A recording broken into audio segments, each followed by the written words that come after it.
Glory to God for his unspeakable gift. My name is Apostle Dr. Ofori-Kuragu, and today, as always, is my pleasure to be with you. We are still walking within that topic, the laws of boundaries, and this is the third part of the series. But our focus today will be on this essential point, that boundaries define permissible benefits and behavior. So when you know your boundaries, they go a long way to define the benefits and the behavior that accrue to you. Let's read from the Bible, from the NIV, Genesis 39, verse 7 to 10. And after a while, his master's wife took notice of Joseph and said, "Come to bed with me." But he refused. With me in charge, he told her, "My master does not concern himself with anything in the house. Everything he owns, he has entrusted into my care. No one is greater in this house than I am. My master has withheld nothing from me except you, because you are his wife. How then can I do such a wicked thing and sin against God?" And though she spoke to Joseph day after day, she refused to go to bed with her or even be with her. In September 2015, the award-winning Ghanaian investigator is a journalist called Anas Arimiyahu Anas. He brought out an earth-shaking documentary called Ghana in the Eyes of God. And this documentary, which was a secret forming of some prominent persons in the judiciary, resulted in about 180 judicial officials, 34 judges, being caught on secret camera, involved in acts of corruption. Most of them were dismissed, and some of them are still in court. In May 2018, Anas also released what arguably was one of his most earth-shaking documentaries, with the title number 12, When Greed and Corruption Become the Norm. This one, the focus was on Ghana football. About 77 Ghanaian referees and officials were caught on camera, involved in several compromising acts of corruption. As a result of that investigation, Ghana football was suspended. The entire federation was dissolved.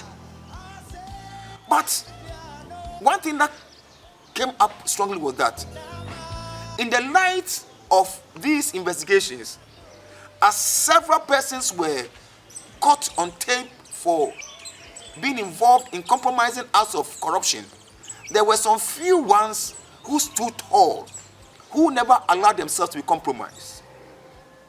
Indeed, some judges and some football officials were applauded by the investigative journalists that when he approached them under secret cover, they even promised even to have him arrested. So what was the difference between those who gave in and those who never gave in?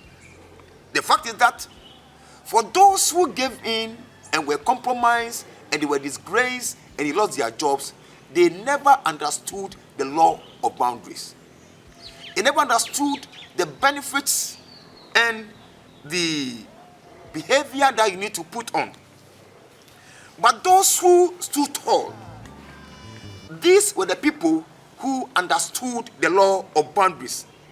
They knew what permissible benefits were, that which they could accept, and also they knew what improper and unethical behavior was. So in this world, those who understand the law of boundaries know that so long as I operate within these acceptable norms, society will clap for me. But when I veer beyond those boundaries and I step outside, then I'm in for trouble. When Joseph was placed in the house of Potiphar, he was a steward. He knew his limits. So when Mrs. Potiphar was chasing him to come to bed with Joseph, because Joseph understood the law of boundaries, he could not be bothered. Joseph knew that He had everything in the house under control, no two ways about that. But there was one thing which was not part of his schedule, and that was Potiphar's wife. He was not prepared to cross the boundary and take hold of Potiphar's wife, because despite the fact that the woman had given him what in Ghanaian parlance we call scholarship, that is when a woman will give the body to you freely, Joseph was able to declare that, madam, when I touch you, I have crossed the boundary. When I touch you, that means that I have violated the boundaries set for me by my master. In this world, those who make it to the top and those who are heaven bound are those who know the boundaries within which they can operate. So some people are in the workplace, they feel that beyond being CEOs, the staff members, the ladies there are also part of their schedule. So they transcend what they are supposed to do officially and they enter into certain unofficial activities. We need to have solid lines of boundaries drawn in the sand of ethical behavior that we ought not to cross for any benefit whatsoever. On the other hand, we ought not to allow others to cross within that boundary with rewards not meant for us. In situations where what is offered freely is not permissible, be bold to freely reject that offer. Joseph was given an offer that he felt he was not entitled to, and he rejected it. At a point in time, he had to flee. When that thing is given to you that you feel you don't deserve, be bold to run away from it. Anytime an offer is made to you to receive anything, determine whether that said offer is in order and whether they are within the boundaries of what belongs to you rightfully. If they are outside the boundaries of acceptability, the good intentions behind them notwithstanding, please reject and, like Joseph, run away. Not that those things which you don't have the right to enjoy, because they are outside the boundaries, may appear cheap today. By the end, you are going to pay for them expensively. Beloved, make an inventory of what belongs to you rightfully and be content with them so long as they remain within your boundaries. Draw certain lines within the ethical sand of behavior and know that as for these lines, I will not cross. As for these lines too, I will not allow anybody to cross them to worry me.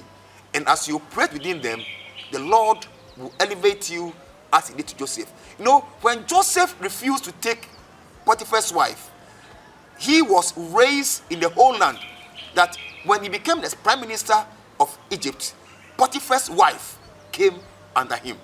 May the Lord bless you as you know your limits, what belongs to you and what you think you need to reject.